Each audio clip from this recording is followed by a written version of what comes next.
Just a little over 100 years ago, Little Rock didn't have a hospital, and only the well-to-do could afford to pay for medical care in their own homes.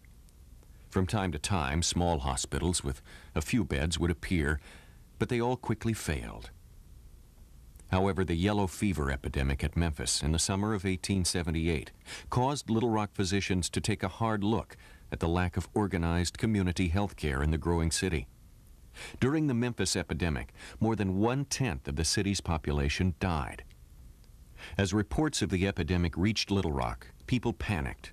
Several physicians acting as vigilantes organized roadblocks, and men armed with guns and axes quarantined the city.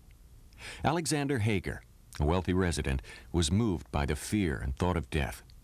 It was a subject with which he was intimately familiar, for each of his 9 children had died during infancy. Hager made a promise to God. If Little Rock were spared, he vowed to leave his entire estate to establish a hospital for the poor. The city was spared, and he kept his promise. Hager drew up a will, leaving his estate to Edward Fitzgerald, Bishop of the Roman Catholic Diocese of Little Rock. He also instructed the bishop to choose an order of Roman Catholic sisters to manage the hospital. After Hager's death, Bishop Fitzgerald began the long process of trying to establish the hospital, pulling together Catholics and non-Catholics alike to make the project a community effort. Little Rock businessmen and community leaders recognized the vital need for a hospital and were very supportive. Edward Parker, a Protestant and Little Rock banker, was especially helpful in recommending the hospital site and raising badly needed funds. Bishop Fitzgerald purchased the George homestead, and work was started to renovate the home into the original St. Vincent. He also made an agreement with the Sisters of Charity of Nazareth, Kentucky, to operate the hospital. 5 Sisters of Charity arrived in Little Rock on the Iron Mountain Railroad on May 17, 1888. The sisters overcame many obstacles and were greatly supported by the community. The founding of the hospital marked the beginning of modern health care in Arkansas. The first patient was admitted into the 10-bed hospital on July 21, 1888. There was no special room for operations, so the sisters took a large wooden table, padded it with a comforter, and covered it with a sheet.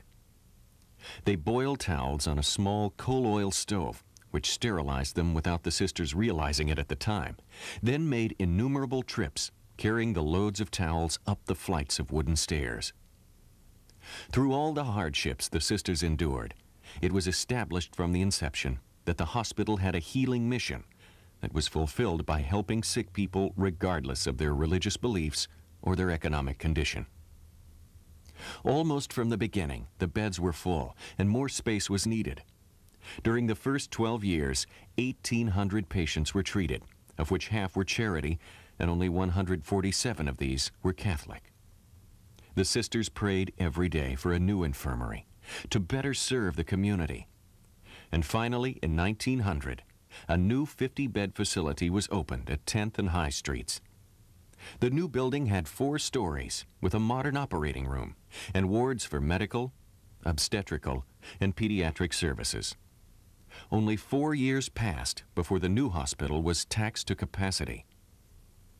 The School of Nursing, the first in Arkansas, was organized in 1906, and with the addition of a 100-bed annex in 1910, St. Vincent claimed its rank as the largest and best-equipped institution in Arkansas.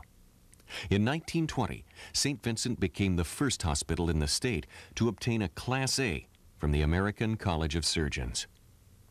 The nurses' home was dedicated in 1923, and a new chapel added in 1925. In 1939, continuing in its position as a leader in Arkansas health care, St. Vincent added a 50-bed, completely air-conditioned maternity annex. By 1940, St. Vincent again needed more room for equipment and additional beds. Over the next 10 years, the number of patients doubled and maternity cases tripled. In 1948, 40 acres of land located at Markham and Hayes Streets were purchased as the site for a new hospital.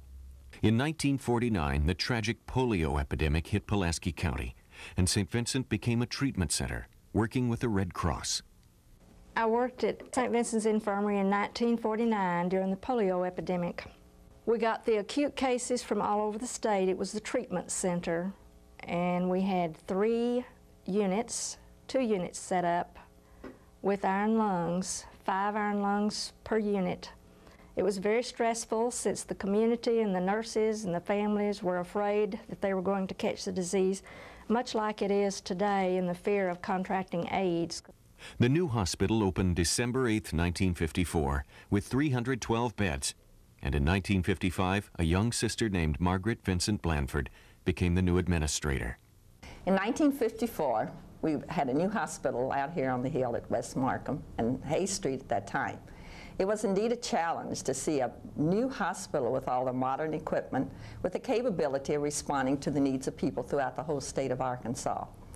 We had quite a challenge to give an orientation to our new employees and also to face the many obstacles one has in opening a new hospital. For instance, the roads weren't even finished to the hospital, and so we had patients and other people walking. Also, we had trouble meeting the financial responsibilities since expenses incurred faster than the revenue. But we soon faced that, borrowed some money, and moved on to meet the future needs of the people, and we're grateful to God and all those who made it happen. A brand new hospital.